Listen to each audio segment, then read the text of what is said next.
नमस्कार, अपना एमपी देख रहे हैं आप। आपके साथ मैं हूं ललित प्रजापति। शुरुआत करेंगे बड़े बयान के साथ। पीसीसी चीफ जीतू पटवारी का बड़ा बयान आया है।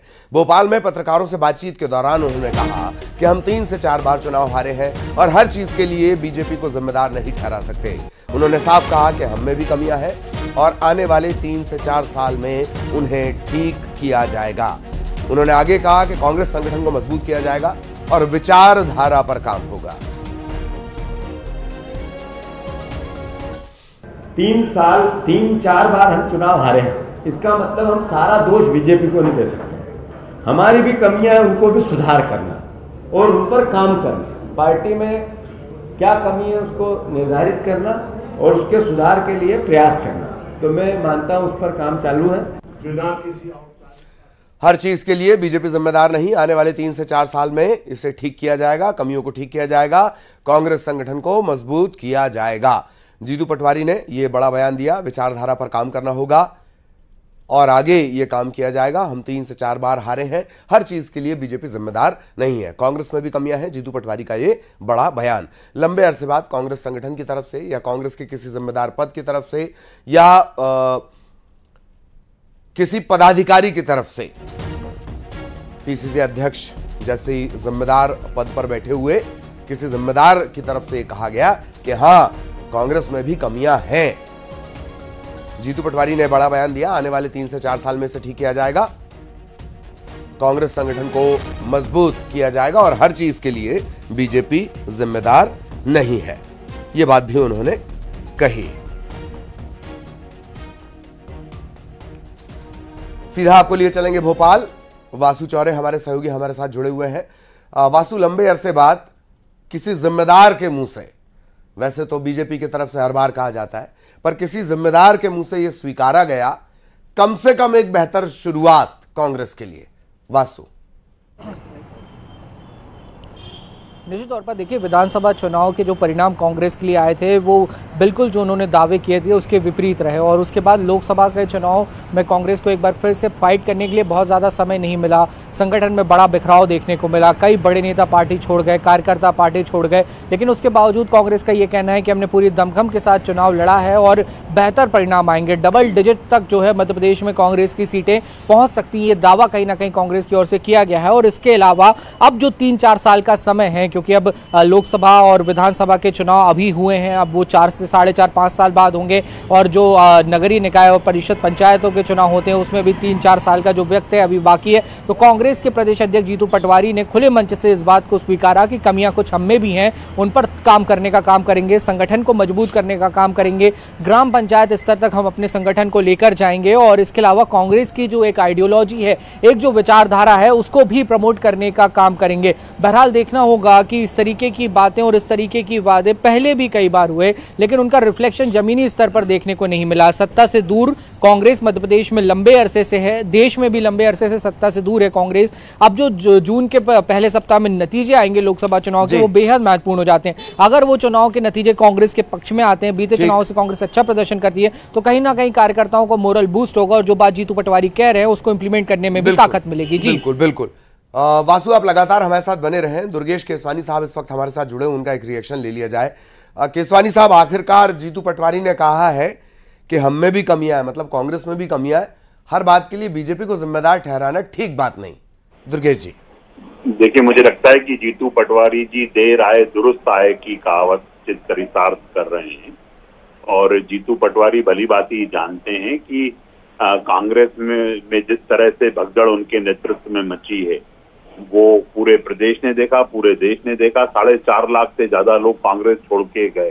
कांग्रेस जीतू पटवारी जी के समय डूबता हुआ जहाज है और निश्चित रूप से आज उन्होंने इस बात को स्वीकार करने का काम किया है कि गलतियां उन्हीं में हैं। तो मुझे लगता है कि कांग्रेस को आत्ममंथन के दौर से गुजरना चाहिए, समीक्षा करनी चाहिए कि क्या उनके नेतृत्व में कमी है, क्यों कार्यकर्ता एकजुट नहीं हो पाए, क्यों कार्यकर्ता कांग्रेस को छोड़ते गए। मुझे लगता है कि आज तो प्रदेश नेतृत्व में ही कमी, प्रदेश नेतृत्व में ही कुछ करने की जरूरत है या राष्ट्रीय स्तर पर भी कुछ जरूरत लगती है केसवानी साहब? देखिए, कांग्रेस को तो मुझे लगता है कि देश भर में सोचना चाहिए, क्योंकि देश की सबसे पुरानी पार्टी है और आज जिस तरह से उसमें बिखराव है, जिस तरह से टूट फूट है, जिस तरह से भगदड़ है, जिस तरह से लोग छोड़ते जा रहे हैं कांग्रेस को, वो निश्चित रूप से इस ओर इंगित करता है कि कांग्रेस को बैठकर समीक्षा करनी चाहिए कि आखिर गलती क्यों है, क्यों कार्यकर्ता छोड़ते जा रहे हैं, क्यों शैलेंद्र पटेल साहब, मैं रुक रहा हूं आपको केसवानी साहब। शैलेंद्र पटेल भी हमारे साथ जुड़ गए हैं। शैलेंद्र पटेल साहब, जीतू पटवारी का बयान आया है, कांग्रेस में भी कमियां है, हर बार बीजेपी को दोष देने से नहीं होगा, बड़ी बात कही उन्होंने।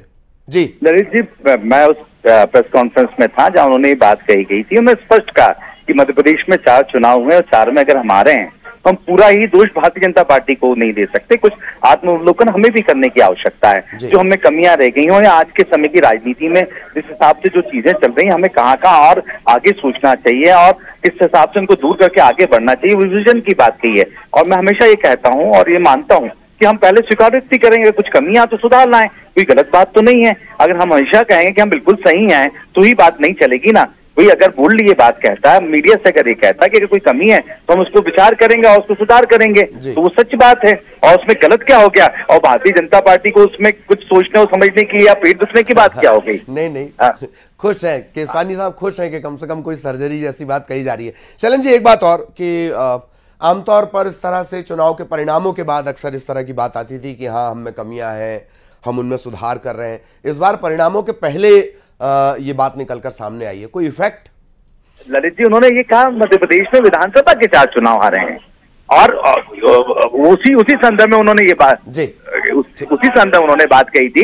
लोकसभा के चुनाव तो 4 तारीख को आएंगे और उन्होंने ये भी कहा कि हम डबल डिजिट में सीटें लेकर आएंगे मध्य प्रदेश। आप आश्चर्यचकित नहीं करें, वो तो एक भी सीट नहीं देना चाह रहे थे, 400 पार की बात करते थे, 370 वोट बढ़ा की बात करते थे, लेकिन वो सारी की सारी बातें तो खोखली होती जा रही है। हम उन सब बातों को ना करते हुए, क्योंकि लोकसभा चुनाव मध्य प्रदेश में हो चुके हैं, अब अगले विजन में आप निश्चित रूप से 2028 का विधानसभा चुनाव ही उनके लिए महत्वपूर्ण है, हम सबके लिए महत्वपूर्ण है। उन्होंने उस संदर्भ में वो बात की। ठीक है शैलेंद्र जी, एक रिएक्शन दरअसल चाहिए था आपका। बहुत बहुत धन्यवाद केसवानी जी, आपका भी बहुत बहुत धन्यवाद। वासु लगातार हमारे साथ बने रहे और वासु आपका भी बहुत बहुत धन्यवाद। तो मध्य प्रदेश में 4 चरणों में हुए लोकसभा चुनाव के बाद पीसीसी चीफ जीतू पटवारी ने बेहतर प्रदर्शन को लेकर कार्यकर्ताओं को बधाई भी दी। भोपाल में प्रेस कॉन्फ्रेंस के दौरान उन्होंने कहा कि विधानसभा के नतीजे उम्मीद के विपरीत थे, लेकिन लोकसभा चुनाव में कांग्रेस कार्यकर्ताओं ने मोटिवेट होकर काम किया। उनकी माने तो चुनाव में कई बातें हमारे लिए अच्छी रही, बुरी भी रही। बीजेपी पर हमला भी किया, कहा बीजेपी ने सभी 29 में से 29 सीट जीतने का दावा किया, लेकिन अंतिम चरण तक वो इस दावे को भूल गए। उन्होंने ये भी कहा कि हर बूथ पर 370 वोट बढ़ाने का अभियान चलाया गया, लेकिन वोटिंग तो कम हुई। जो हमारे कार्यकर्ताओं ने, जो कांग्रेस जनों ने और आम जनता ने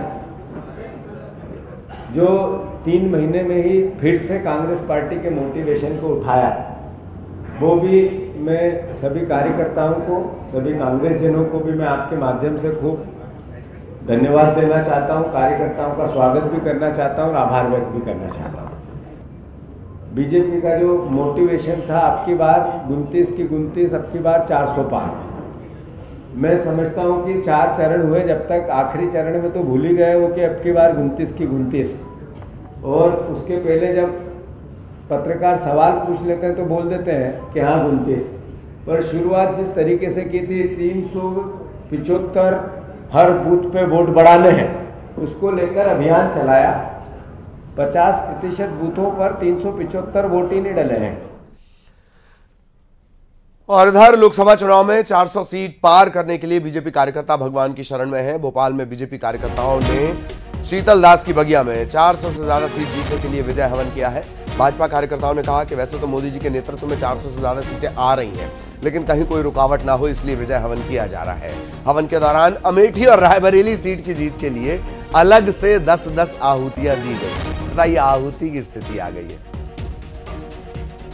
मध्य प्रदेश में 4 चरण का चुनाव संपन्न हो गया। जनता ने अपना आशीर्वाद दे दिया है, यानी ईवीएम में प्रत्याशियों की किस्मत कैद हो गई। लेकिन उसके बावजूद भी देखें तो बीजेपी के तमाम जो नेता हैं वो यहां पर पहुंचे हुए कार्यकर्ता और एक हवन कर रहे हैं। यानी मोदी सरकार का जो नारा दिया गया है कि अब की बार 400 पार, तो यही कारण है कि यहाँ शीतल दास की बगिया में 400 आहुतियां दी गई हैं। यानी 400 सीटों के लिए प्रार्थना जो है वो इस चर्चा की गई है कि जो लक्ष्य बीजेपी ने यहाँ निर्धारित किया है उसकी वो प्राप्ति कर पाए। आखिर क्या इसके मायने हैं, बात करेंगे हम।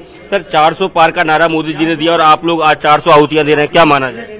देखिए, हमने ये भारतीय जनता पार्टी के लिए 400 एनडीए की सीटें आए, इसके लिए हमने यहाँ 400 आहुतियां दी। देखिए, इसका कोई मायना नहीं है, इसका सीधे से एक विषय है कि भगवान से ईश्वर से हमने प्रार्थना करी है, हे भगवान, अगर किसी प्रकार का कोई विघ्न आ रहा हो, उस विघ्नों को आप हरो और एनडीए और बीजेपी की 370 और एनडीए की 400 सीटों के साथ आहुतियां दी है। यहाँ पे कांग्रेस के कई दिग्गज भी मैदान हैं, उनके लिए भी कुछ खास प्रार्थना की?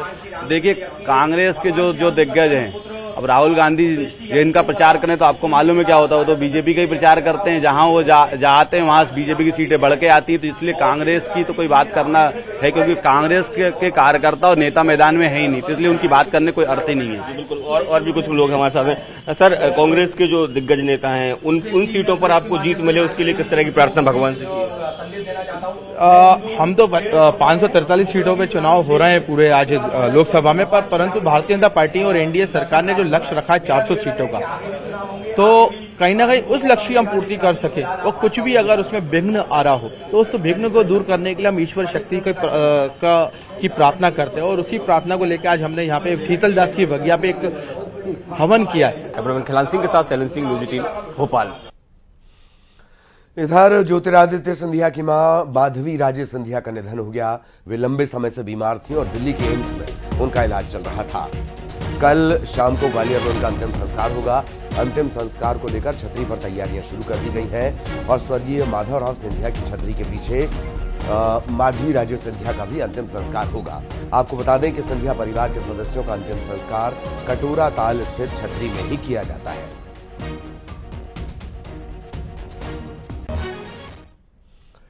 तो ज्योतिरादित्य सिंधिया की माता का निधन हो गया है और उनकी खबर सिंधिया परिवार के किसी व्यक्ति ने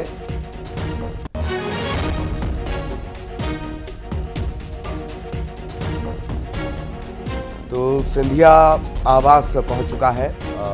उनका पार्थिव शरीर अंतिम दर्शन के लिए रखा गया है।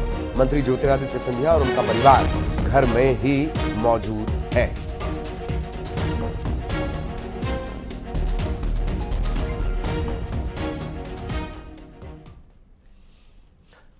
और अब खबर मुरैना से। मुरैना में जमीन विवाद में फायरिंग हुई है। दो पक्षों में फायरिंग और पथराव हुआ है। पथराव में 2 लोग घायल भी हुए हैं और अब आरोपियों की तलाश पुलिस कर रही है। मुरैना में जमीन विवाद में फायरिंग, 2 पक्षों में फायरिंग और पथराव हुआ। पथराव में 2 लोग घायल हुए हैं। आरोपियों की तलाश कर रही है पुलिस।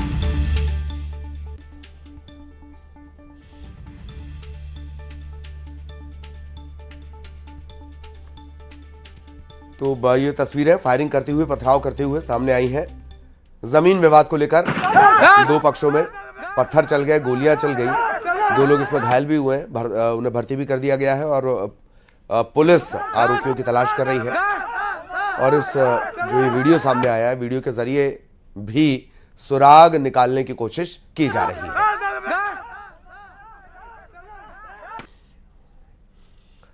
इधर रतलाम में पेट्रोल पंप पर चाकूबाजी हो गई। पेट्रोल भरने के दौरान विवाद हुआ और विवाद बढ़ते बढ़ते चाकूबाजी तक पहुंच गया। चाकूबाजी के साथ साथ जमकर मारपीट हुई है। 2 कर्मचारी घायल हो गए हैं। बजाना कस्बे की ये पूरी घटना है। एक नाबालिग को पकड़ा गया है, पूछताछ इससे की जा रही है। बाजनौ थाना पुलिस में ये मामला दर्ज किया गया है। देखिए किस तरीके से हाथ में चाकू लेकर, पेट्रोल पंप पर हाथ में चाकू लेकर चाकू चलाए जा रहे हैं। ये कानून व्यवस्था का इकबाल देख लीजिए, छलनी छलनी हुआ पड़ा है। किस तरह से ये युवक जिसके हाथ में चाकू है, ये दौड़कर चाकू मारता है पेट्रोल पंप कर्मचारी को।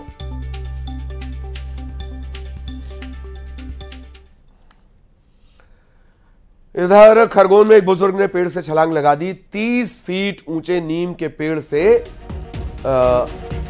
इसने नीचे छलांग लगा दी। हालांकि क्रेन की मदद से इसे उतारने की कोशिश की जा रही थी, लेकिन ये नीचे इसने छलांग लगा दी या गिर पड़े यह अभी क्लियर नहीं है। हालत गंभीर है। जिला अस्पताल के आईसीयू में भर्ती करवाया गया है और ये वीडियो वायरल हो रहा है कि किस तरीके से ये छलांग लगाते हुए नजर आया है। बुजुर्ग पेड़ पर चढ़ा हुआ था। 2 दिन पहले इसने कोई जहरीला पदार्थ पिया और उसके बाद मानसिक स्थिति ठीक नहीं थी, ये जानकारी अब तक लग रही है। मेनगांव इलाके के पिपल झोपा गांव का यह मामला है।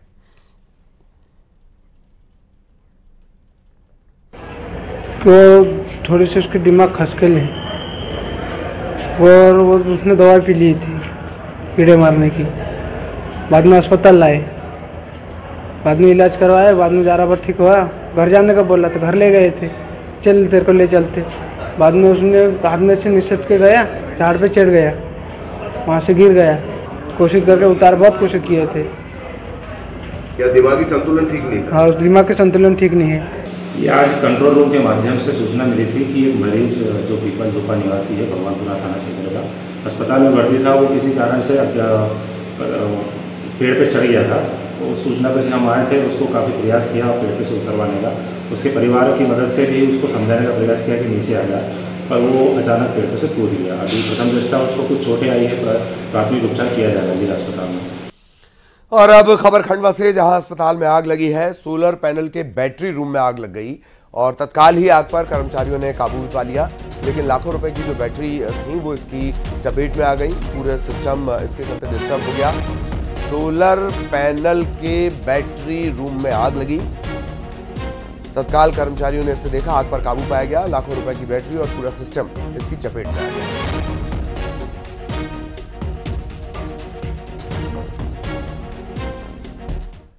इधर ग्वालियर में कार में आग लग गई और आग लगने के बाद कार में तेज धमाका भी हुआ। तेज रफ्तार से आ रही ये कार पलट गई। कार के पलटने के बाद आग लगी है। झांसी रोड थाना क्षेत्र का यह पूरा मामला। जय विलास पैलेस के हाथी गेट के सामने यह हादसा हुआ।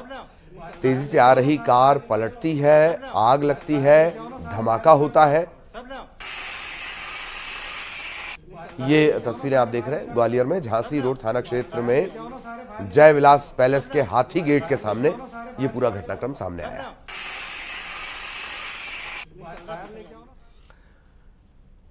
बैतूल में अवैध रेत खनन पर कलेक्टर ने एक्शन लिया है। कलेक्टर ने रात में धर पकड़ अभियान चलाया। अवैध रेत ले जा रहे 32 डंपर पकड़े गए हैं। एक पोकलैन मशीन को भी जब्त किया गया है। कई जगहों पर रेत का अवैध स्टॉक भी मिला है। बैतूल में अवैध रेत खनन पर कलेक्टर का एक्शन।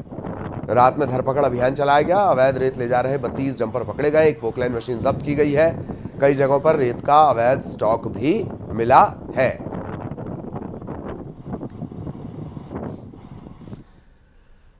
मुरैना में कलयुगी बेटे ने मां और पिता की हत्या कर दी। हत्या की वारदात को उसने उस वक्त अंजाम दिया जब दोनों सो रहे थे।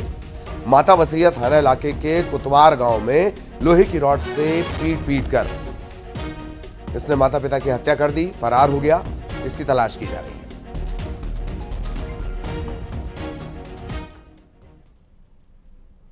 छतरपुर में कचरा गाड़ी से डीजल चोरी करते हुए चोरों की करतूत कैमरे में कैद हुई है। हैरानी की बात यह कि तीनों चोर नगर पालिका के ही कर्मचारी बताए जा रहे हैं। कचरा गाड़ी से 8 लीटर डीजल चोरी करते तीनों पर एफआईआर भी दर्ज करवाई गई है। सीएमओ ने यह एफआईआर दर्ज करवाई है।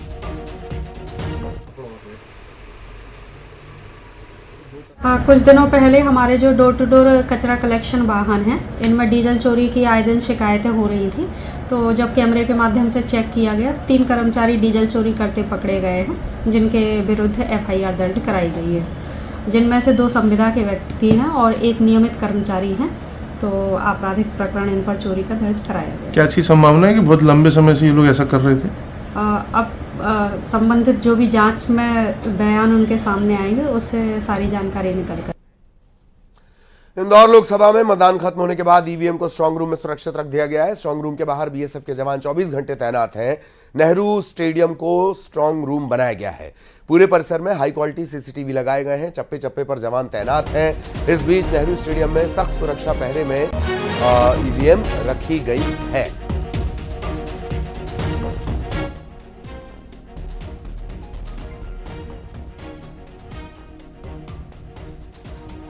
स्ट्रांग रूम के बाहर पुख्ता इंतजाम किए गए हैं। सीसीटीवी के जरिए नजर रखी जा रही है। चप्पे चप्पे पर जवान तैनात हैं। मतदान खत्म होने के बाद ईवीएम को स्ट्रांग रूम में सुरक्षित रख दिया गया है। बीएसएफ के जवान 24 घंटे तैनात हैं। नेहरू स्टेडियम को स्ट्रांग रूम बनाया गया है। हाई क्वालिटी सीसीटीवी लगाए गए हैं।